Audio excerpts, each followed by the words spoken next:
여러분, 금리 인상의 직격탄이다. 그래서 당분간 경매 안 한다. 이 말이 사실일까요? 여러분 이거 한번 보세요. 진짜 사실입니다. 서울 아파트 경매 시장 낙찰률입니다.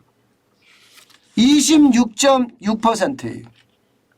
26.6%면 여러분 10개가 경매에 올라왔다면 겨우 말입니다. 2.6개만 낙찰이 된다는 거예요. 나머지 7.4개는 낙찰이 안 된다는 거잖아요. 그러면 경매에 대한 분위기가 어떻다고 봐야 돼요? 완전히 찬바람이 분다. 싸하게 말랐다. 뭐 이렇게 이야기할 수 있는 분위기입니다. 결국 말입니다. 이 정도 숫자라는 건 여러분 경매 시장이 지금 많은 사람들이 경매 시장에서 떠난다는 이야기가 돼요. 여러분 이거 한번 보세요. 지난 6월만 하더라도 낙찰률이 56.1이었어요. 그러니까 절반이 넘는 10채 중에 말입니다. 5.6채는 낙찰이 되었다는 이야기인데 7월에는 26.6%가 되니까 완전히 뚝 떨어졌다는 이야기잖아요. 이 숫자는 여러분 글로벌 금융위기 때 2008년 12월입니다. 22.5%가 있습니다. 그때 이후로 최저치입니다. 글로벌 금융위기 이후로. 그러면 여러분 시장의 어떤 불안감은 굉장하다는 이야기잖아요. 굉장하다는 이야기잖아요. 저는 이것을 보면서요. 시장이 지금 얼마나 얼어붙었는지를 단적으로 보여주는 것은 아닌가 저는 이렇게 생각을 합니다. 게다가 말입니다. 지금 빅스텝이 단행이 된 7월이 저는 충격적이라고 봅니다. 실제 5월 달까지만 하더라도 낙찰률이 그래도 뭐 35.6%, 6월에는 56.1%였어요. 56.1%. 이게 5월에 35.6%로 떨어지는가 싶더니 6월에는요. 56.1%에서 뚝 빠졌거든요. 쑥 빠졌거든요. 이 말 자체가 이제는 경매 시장에서 많은 사람들이 탈출하고 있다 이런 얘기고요. 특히 말입니다. 이거 한번 보세요. 낙찰가율을 보세요. 낙찰가율이 이게 감정가 대비잖아요. 감정가 대비 110%에 낙찰되던 것이 지금 7월에는요. 감정가 대비 96.6%로 떨어진다는 거예요. 여러분 알다시피 경매 시장에 가보면 감정가라는 게 시세보다 낮습니다. 시세보다 한참 낮습니다. 그런데 시세보다 낮기 때문에 낙찰가율이 일반적으로 올라가거든요. 그런데 지금은 96.6%니까 오히려 더 떨어진다는 이야기가 되는 건가요? 더 떨어진다는 이야기가. 심지어 말입니다. 심지어 낙찰 참여자도 이거 굉장히 줄어들었습니다. 야, 이게 뭐 이렇게까지 줄어드나 싶을 정도로 말입니다. 이게 평균 응찰자라고 이야기하는데 응찰자 수가 지난달에 3.59명이었거든요. 그런데 7월에는 3명으로 뚝 떨어졌습니다. 3명으로 뚝 떨어졌어요. 근데 더 웃긴 거는 여러분 여기에 이제 우리가 주목할 필요가 있는데요. 더 웃긴 거는요. 경매 진행 건수가 지금 굉장히 늘어난다는 거예요.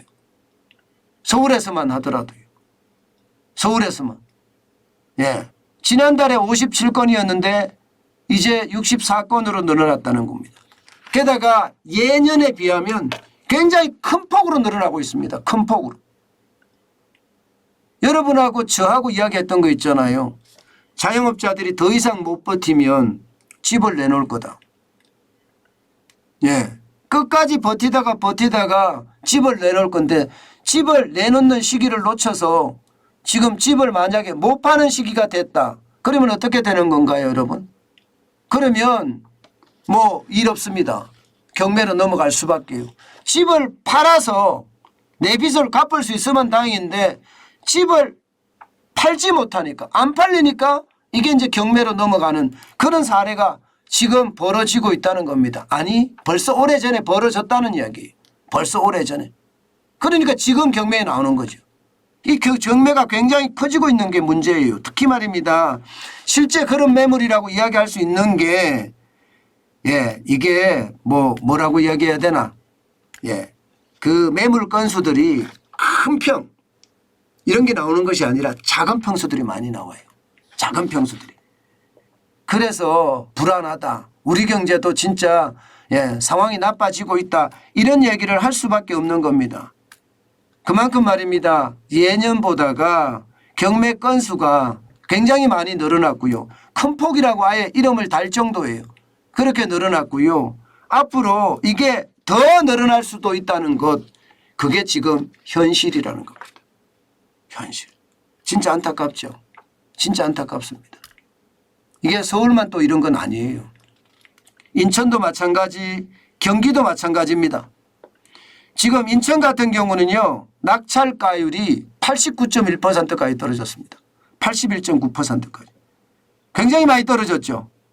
야, 이러면 낙찰가율이 이 정도로 떨어지면 거의 집값이 폭락이다. 이렇게 이야기할 만큼 떨어졌고요. 경기도 마찬가지입니다. 경기도 낙찰가율이 92.6%까지 떨어졌습니다. 92.6%까지. 그런데 저는 그런 생각이 듭니다. 저는요. 이게 경매시장에서 많은 사람들이 나올 때 나는 그 경매시장에 들어가야 된다. 저는 이런 생각해요. 남들이 떠날 때 나는 들어가는 것 반드시 중요합니다. 저는 경매에 대해서 제가 시간을 못 내기 때문에 이게 하기가 굉장히 어려운데요. 그렇지만 경매시장은 지금 점점 이게 부자 되기 위한 기회를 제공할 수도 있습니다. 시장을 계속 볼 필요가 있다는 뜻이에요. 경매시장의 낙찰가율이 떨어진다는 것은 앞으로 낙찰가율이 이거보다 더 떨어질 겁니다. 경기가 나빠지면 나빠질수록 낙찰가율이 떨어진다고 이야기하는 것 아니겠습니까? 그럼 더 떨어진다고 하면 시장의 분위기는 어떻게 될까요? 저는 여러분들에게 계속 말씀드리는 것 중에 지금 낙찰가율이 떨어지고 낙찰률이 떨어지는 건 경기 침체가 되고 있다는 상황이 그것을 이야기하는 겁니다. 그래서 앞으로 더 침체가 되면 낙찰가율은 더 떨어질 거고 더 떨어졌을 때 내가 좋은 물건을 잡는 것도 부자가 되는 지름길이라고 이야기하는 겁니다. 반드시 여러분 경매시장은요. 권리 분석도 굉장히 중요하지만 이게 아주 고민하고 속을 들여다보는 것 저는 그 어느 때보다 중요하다 이렇게 생각을 합니다.